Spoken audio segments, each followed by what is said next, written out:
لوگوں کو آج برا لگتا ہے میری تقریروں کو کوٹ کر کے بہت ساری جگہ، اس وجہ سے تو میری تقریریں لے کر اسرائیل والے بیٹھے ہیں، مجھے ویزا نہیں دیتے۔ یہ زمانہ یہودیوں کا ہے، بڑے ڈینجر لوگ ہیں ہر زمانے میں، یہ یہودی بڑے ڈینجر ہیں۔ یہ ظالم جو ہے معمولی نہیں ہے۔ کیوں ان کے اوپر اللہ نے قرآن میں لعنت فرمائی ہے؟ یوں ہی نہیں، یہ ان یہودیوں نے تقریباً 10,000 نبیوں کا قتل کیا ہے۔ ہاں، جیوز۔ لوگوں کو آج برا لگتا ہے میری تقریروں کو کوٹ کر کے بہت ساری جگہ، اس وجہ سے تو میری تقریریں لے کر اسرائیل والے بیٹھے ہیں، مجھے ویزا نہیں دیتے۔ مجھے اس سے فرق نہیں پڑتا، ہمارے لیے جو اصلی ویزا ہے وہ مدینہ طیبہ کا ہے۔ جب تک وہ دروازہ کھلا ہے ہماری روح جسم میں باقی ہے۔ اور میرے آقا صلی اللہ تعالیٰ علیہ وسلم کے عنایت سے، ان کے کرم سے ہمیں اتنا یقین ہے کہ اگر جانے کی طاقت استطاعت کہیں کی بھی نہ ہو، اتنا یقین ضرور ہے میرے اعمال کا بدلہ تو جہنم ہی تھا، میں تو جاتا میرے سرکار نے جانے نہ دیا۔ جب وہ جائیں گے اپنے غلاموں کو ساتھ لے کر جنت میں جائیں گے انشاءاللہ۔ یہودیوں نے اس وقت بھی نبیوں کی دشمنی کی تھی، اب عیسیٰ علیہ السلام کے دشمن ہو گئے۔ ان کو یہ تھا کہ ان کی طبیعت کے خلاف جب بھی کوئی بات کرے تو اس کے دشمن ہو جاتے تھے۔ یہودیوں کو یہ چاہیے تھا کہ ان کی طبیعت میں جیسی ہے ویسی شریعت ہونی چاہیے، الگ سے اللہ کے احکامات کو نہیں ماننا ہے، کتاب کے جو احکامات ہے اسے نہیں ماننا ہے، نبیوں کے احترام نہیں ہے، ان کو خود کی بنائی ہوئی شریعت چاہیے۔ بڑے امیر لوگ کچھ غلطی کریں تو انہیں معاف کرنا چاہیے، غریب لوگ کریں تو انہیں خوب مارنا چاہیے، یہ یہودیوں کی طبیعت تھی، یہودی یہ چاہتے تھے۔ عیسیٰ علیہ السلام جب جوان ہوئے تو آپ کی طرف لوگ ایمان والے بڑھنے لگ گئے، ان کو حواریین کہا جاتا ہے۔ جیسے میرے آقا کے ساتھیوں کو کیا کہتا ہے؟ صحابہ اکرام، صحابہ، اور حضرت عیسیٰ علیہ السلام کے جو ساتھی صحابی تھے ان کو حواری کہا جاتا ہے۔ یہ عیسیٰ علیہ السلام کے حواری، وہ بڑے مخلص لوگ آپ کے ساتھ تھے۔ 12 لوگوں کا تو ذکر آیا ہے اور 4 مشہور شاگرد ہیں۔ انہی 4 لوگوں نے حضرت عیسیٰ علیہ السلام کی پوری انجیل کو ترتیب دیا۔ یوحنا، لوقا، متی، مرقس، یہ 4، انہی کے 4 ناموں سے آج انجیل بھی، بائبل بھی ہے۔ تو بائبل یوحنا کو آج جان کہا جاتا ہے، یوحنا کو یہ بدل کر کے جان کہتے ہیں۔ متی جو ہے ان کو میتھیو کہتے ہیں، اور مرقس کو غالباً کچھ اور نام، مرکری و کچھ نام دیتے ہیں۔ اور یہ تمام جو عربی نام تھے یا عبرانی نام تھے اس زمانے کے، یہ عیسیٰ علیہ السلام کے 4 مشہور شاگرد ہوئے۔ اب عیسیٰ علیہ السلام کے معجزے میں آپ کو بتاؤں، اللہ تعالیٰ نے 3 معجزے آپ کو دیے تھے عیسیٰ علیہ السلام کے، 3 معجزے مشہور ہیں۔ پہلا معجزہ یہ ہے کہ وہ نابینا آدمی جو مادر ذات پیدائشی اندھا ہے، اس کی آنکھوں پر ہاتھ رکھتے تو اس کو آنکھیں آ جاتی، اور جو کوڑ کی بیماری میں مبتلا ہے، سفید داغ کی بیماری یا کوڑ کی بیماری میں مبتلا ہے، عیسیٰ علیہ السلام اس کے جسم پر ہاتھ پھیرتے تو وہ کوڑ کی بیماری ختم ہو جاتی۔ سفید داغ آج بھی لا علاج بیماری ہے، کوڑ کی بیماری لا علاج ہے، جیسے کہ مشہور ہے۔ اور تیسری چیز یہ ہے کہ مٹی کے پرندے ہوں، انہیں پھونک مارتے تو وہ زندہ ہو کر اڑ جاتے تھے۔ ہاں، مٹی کے پرندے، اس وقت ٹوائز ہو سکتا ہے مٹی کے بنتے ہوں گے، کھلونے۔ عیسیٰ علیہ الصلوۃ والتسلیم صرف مٹی کے پرندوں کو نہیں، کئی مرتبہ قبروں میں سوئے ہوئے مردوں کو بھی آپ نے زندہ کر کیا ہے۔ قبر پر کھڑے ہو کر کے آپ کہتے قم باذن اللہ، اللہ کے حکم سے اٹھ جا تو مردہ زندہ ہو جاتا۔ آپ نے اپنی زندگی میں 3 مردوں کو زندہ کیا، اور وہ جیے بھی اور پھر چند دنوں کے بعد پھر مرے بھی۔ یہ معجزہ تھا عیسیٰ علیہ السلام کا۔ اور اس کے علاوہ کچھ خاص باتیں ان کی یہ بھی ہیں، وہ فرماتے ہیں انبئکم بما تأکلون وما تدخرون فی بیوتکم، اے لوگو تم اپنے گھروں میں جو کچھ جمع کرتے ہو اور جو کچھ کھاتے ہو میں ان سب کی خبر دیتا ہوں، میں سب جانتا ہوں، میں تمہیں خبر دے سکتا ہوں۔ عیسیٰ علیہ السلام اپنے گھر میں بیٹھ کر امتیوں کے گھروں میں کیا ہے سب جانتے تھے، یہ قرآن سے ثابت ہے۔ پھر بھی یہ ظالم ہمارے نبی کے متعلق کہتے ہیں کہ ان کو پیٹھ پیچھے کا علم نہیں تھا۔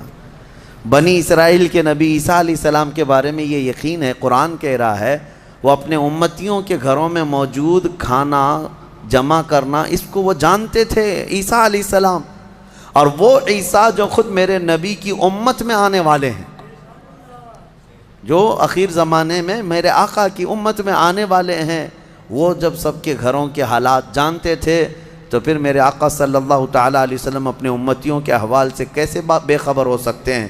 الحمدللہ بریلویوں کا یہی کہنا ہے، اور اعلیٰ حضرت فاضل بریلوی رحمۃ اللہ علیہ کا یہ احسان ہے کہ آپ نے صحیح سمت میں جو صحابہ کا عقیدہ تھا وہی عقیدہ ہمیں عطا کیا ہے۔ ہم یہاں سے پکاریں وہ وہاں سے سنیں، مصطفیٰ کی سماعت پہ لاکھوں سلام، اور کوئی غیب کیا تم سے نہاں ہو بھلا، جب نہ خدا ہی چھپا تم پہ کروڑوں درود۔ حضور پاک صلی اللہ تعالیٰ علیہ وسلم کی نظروں میں اللہ نے سب چیزوں کو عیاں کر دیا۔ اب اس کے بعد ہوا کیا؟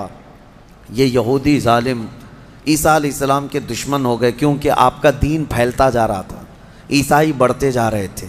عیسائیوں کی جب تعداد بڑھ گئی تو یہودیوں کو خطرہ ہونے لگ گیا کہ یہ اب پوری کی پوری حکومت ان کے ہاتھ میں چلی جائے گی جو برسوں سے ہم لے کر چل رہے ہیں۔ تو انہوں نے حضرت عیسیٰ علیہ السلام کو مارنے کا پلان بنایا، جیسے پہلے نبیوں کو مارتے تھے پھر انہوں نے مارنے۔ آج آپ کو یہ لگ رہا ہوگا کہ عیسائی اور یہودی مل چکے ہیں، یہ جھوٹی ملاقاتیں ہیں ان کی، یہ صرف اور صرف اسلام کی دشمنی میں دونوں اپنی جنگوں کو ٹھنڈی رکھے ہیں، ورنہ ہر زمانے میں سب سے زیادہ خطرناک لڑائیاں عیسائیوں کی اور یہودیوں کی ہوئی۔ قرآن نے بھی کہا ہے۔ ابھی اگر میں کہوں تو لوگوں کو عجیب سا محسوس ہوگا، ہٹلر کا ظلم کیا تھا؟ یہودیوں کے خلاف تھا، اور بیت المقدس میں ہرکیولس جس کو ہرقل کہا جاتا ہے، اس نے تو توڑ کر کے اینٹ سے اینٹ بجا کے رکھ دیا تھا۔ ٹائٹس ایک بادشاہ گزرا عیسائیوں کا، اس نے تو پورے یہودیوں کو ختم کر رکھا تھا، خون سے نہلا دیا تھا پوری زمین کو۔ بہت مرتبہ ان کی لڑائیاں ہوئی، اور جب یہودی پاور میں آتے عیسائیوں کو مارتے تھے۔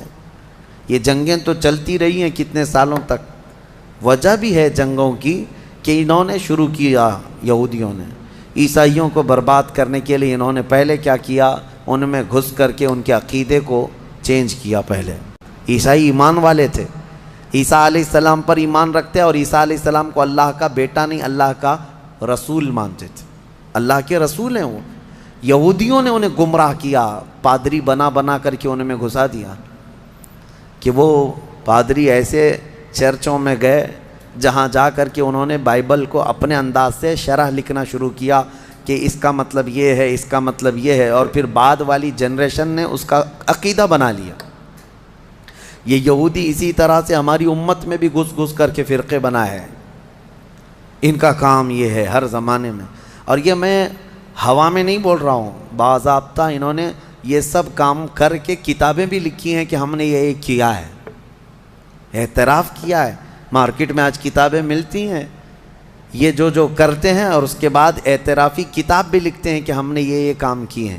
بہرحال عیسیٰ علیہ السلام کو قتل کرنے کا منصوبہ بنایا اور ان کے گھر کے اطراف جمع ہو گئے۔ عیسیٰ علیہ السلام کو اللہ تعالیٰ نے وحی کے ذریعے بتا دیا کہ تمہارے دشمن تمہارے قتل کے در پہ ہیں۔ عیسیٰ علیہ السلام اپنے حواریین سے رات میں ملاقات کرتے ہیں، ان کو دین کے ساری باتیں پیش کرتے ہیں، اور جو انجیل تھی جس کو یہ بائبل کہتے ہیں وہ سب اپنے شاگردوں میں تقسیم کر دیا، اور سب کو الگ الگ جگہ جانے کا حکم دیا کہ تم فلاں جگہ چلے جاؤ، تم فلاں جگہ چلے جاؤ، تم فلاں جگہ چلے جاؤ۔ اور پھر سب کو یہ اپنی آخری وصیت میں کہا میں اللہ کے حضور جا رہا ہوں۔ یہ ان کے آخری پیغامات تھے اپنے شاگردوں کو، اپنے صحابہ کو، اپنے حواریین کو کہا۔ ان کے حواریین سب چلے گئے، عیسیٰ علیہ السلام اکیلے تھے گھر میں۔ اب یہودیوں نے ان کے گھر کا گھیراؤ کر لیا۔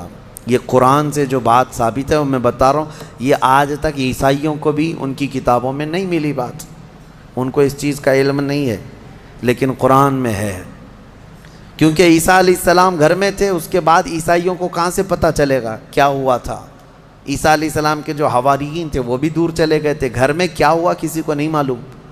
ہوا یہ کہ یہودی قتل کرنے کے لیے آئے اور اپنے ایک بندے کو، اپنے ایک قاصد کو گھر میں بھیجا، جاؤ دیکھو عیسیٰ ہیں کہ نہیں.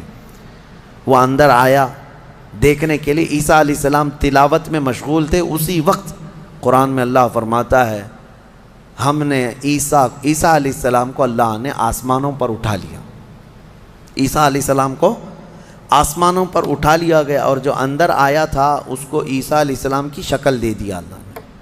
اور وہ بھی پوری شکل نہیں، آدھی شکل. اوپر سے وہ عیسیٰ علیہ السلام کی شباہت کا دکھتا تھا. وہ اندر ڈھونڈ ہی رہا ہے. بہت لمبا ٹائم ہو گیا. یہودیوں نے دیکھا ہمارا بندہ اندر گیا ابھی تک آیا نہیں. بہت دیر انتظار کرنے کے بعد جب وہ نہیں آیا باہر، تو سارے یہودی تلوار سوتے خود ہی گھس گئے اندر، گھر کے اندر. اور جا کر کے دیکھا تو یہ شخص کھڑا تھا، عیسیٰ علیہ السلام کی شکل تھا. پکڑ کر کے لائے اسی کو کہ عیسیٰ مل گیا، عیسیٰ مل گیا. وہ جوش میں تھے، لا کر کے سولی پر چڑھا دیا اپنے ہی بندے کو. اس کو سولی پر، سلیب پر چڑھا دیا اور قتل کر دیا. وہ پھانسی پر بیچارہ چڑھ گیا. اس کے بعد ان کی دماغ میں یہ بات آئی، اب کھوپڑی کھلی کہ ہمارا بندہ کہاں گیا؟ جس کو ہم نے گھر میں چیک کرنے کے لیے بھیجا تھا وہ کہاں گیا؟ تو بعض لوگوں نے پیر یعنی ناف سے لے کے نیچے تک کا حصہ دیکھ کر کے کہا یہ تو ہمارا بندہ دکھتا ہے، ہمارا آدمی دکھتا ہے جس کو ہم نے اندر بھیجا تھا، اس لیے کہ اس کے نیچے کا حصہ جو ہے ہمارا وہ جو شخص تھا اس سے ملتا جلتا ہے. تو پھر وہ کہنے لگے یہ اگر ہمارا یہ آدمی ہے تو پھر عیسیٰ کہاں گئے؟ وہ کہاں ہیں؟ گھر کے اندر سے کہاں چلے گئے؟ ہم نے تو گھر کا گھیراؤ کیا تھا. وہ اسی شک میں پاگل ہوتے رہے بیچارے. یہ اگر عیسیٰ ہے تو ہمارا شخص کہاں ہے؟ اگر یہ ہمارا شخص ہے تو عیسیٰ کہاں ہے؟ اور زبردستی کسی کو پھانسی دے دیا. پھانسی پر چڑھایا اور اعلان بھی کر دیا سب کو کہ ہم نے عیسیٰ علیہ السلام کو پھانسی دے دیا. بیچارے یہ عیسائی نادان لوگ یہودیوں کی بات پر مان بھی گئے کہ ہاں ہمارے عیسیٰ جو ہے صلیب پر چڑھ گئے، صلیب پر چڑھ گئے.